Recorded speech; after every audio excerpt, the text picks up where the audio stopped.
اعوذ باللہ من الشیطان الرجیم بسم اللہ الرحمن الرحیم وَإِنَّ مِنْ أَهْلِ الْكِتَابِ لَمَنْ يُؤْمِنُ بِاللَّهِ وَمَا أُنزِلَ إِلَيْكُمْ وَمَا أُنزِلَ إِلَيْهِمْ خَاشِعِينَ لِلَّهِ لَا يَشْتَرُونَ بِآيَاتِ اللَّهِ ثَمَنًا قَلِيلًا أُولَئِكَ لَهُمْ أَجْرُهُمْ عِنْدَ رَبِّهِمْ إِنَّ اللَّهَ سَرِيعُ الْحِسَابِ رب اشرح لي صدري ويسر لي أمري واحلل عقدة من لساني يفقهوا قولي الحمد للہ رب العالمین والصلاة والسلام علی سید الانبیاء والمرسلین۔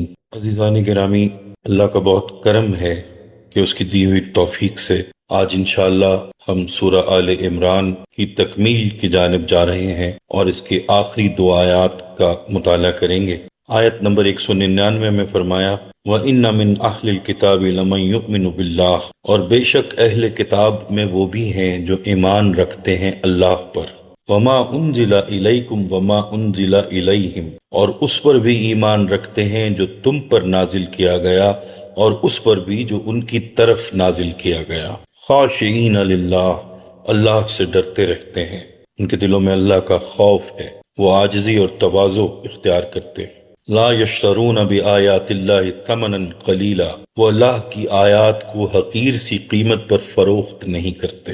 اولئک لہم اجرہم عند ربہم، ایسے ہی لوگوں کا اجر ان کے رب کے پاس محفوظ ہے۔ ان اللہ سریع الحساب، یقیناً اللہ جلد حساب چکانے والا ہے۔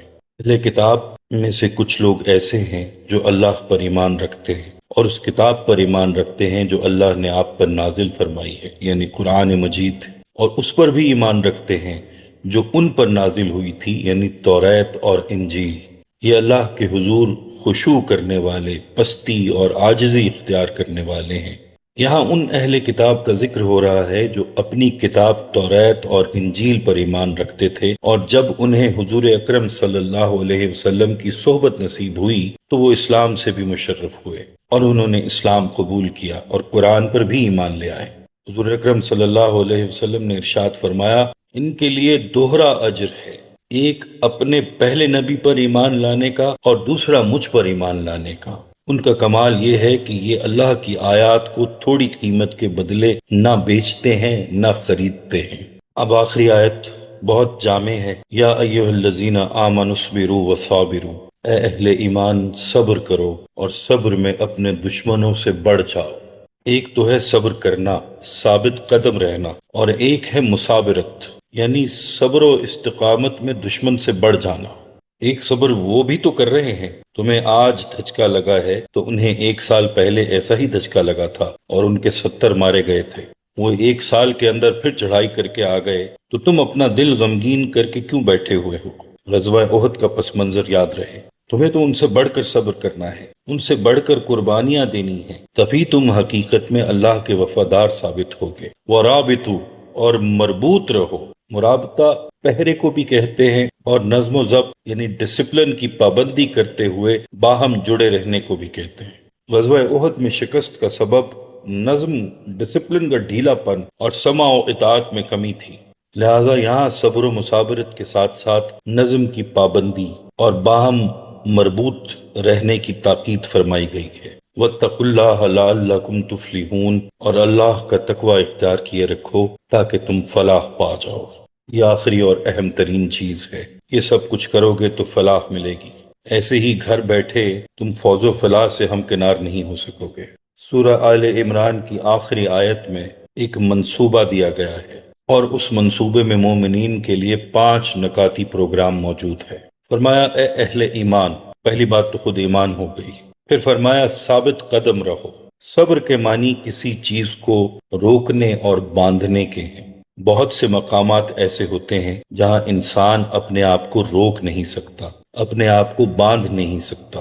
ایک معاملہ یہ ہوتا ہے کہ اللہ کا حکم ہے کہ نماز پڑھو، روزہ رکھو، زکوٰۃ دو، حج فرض ہو گیا ہے، حج کرو۔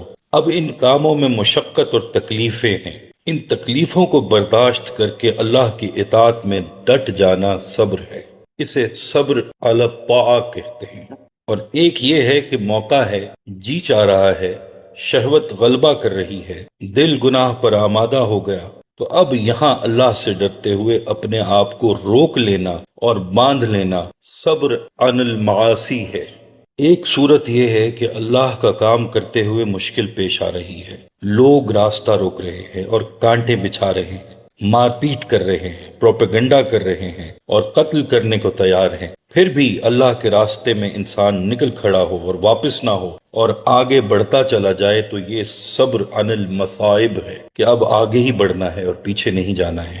فرمایا کہ یہ ثابت قدمی ہے۔ کسی صحابی نے حضور اکرم صلی اللہ علیہ وسلم سے درخواست کی کہ یا رسول اللہ صلی اللہ علیہ وسلم، مجھے ایک نصیحت فرما دیں جو میں سمجھ لوں، اس پر عمل کروں اور وہ مجھے جنت میں لے جائے۔ آپ نے فرمایا، کہو کہ میں اللہ پر ایمان لایا، اور پھر اس پر ثابت قدم ہو جاؤ اور اس پر ڈٹ جاؤ۔ اور یہاں بھی فرمایا، اصبروا وصابروا، ثابت قدم ہو جاؤ اور دشمن کے مقابلے میں ثابت قدمی اختیار کرو، ایک دوسرے کو ثابت قدمی پر ابھارو اور دشمن کے مقابلے میں ڈٹ جاؤ اور آپس میں رابطہ قائم کرو۔ آپس کی نظم و ضبط، ترتیب، تنظیم، اتحاد کو ربط کہتے ہیں۔ ہر وہ چیز جو مسلمانوں کی صفوں میں رخ نہ ڈالے، اسے ہٹا دینا، اسے رباط کہتے ہیں۔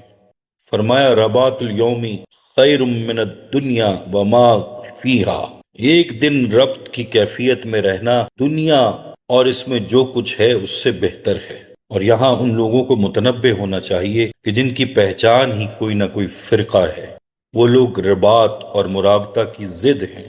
اس لیے جب دین کہتا ہے کہ آپس میں ربط اور اتحاد قائم کرو، تو پھر فرقے کہاں رہیں گے؟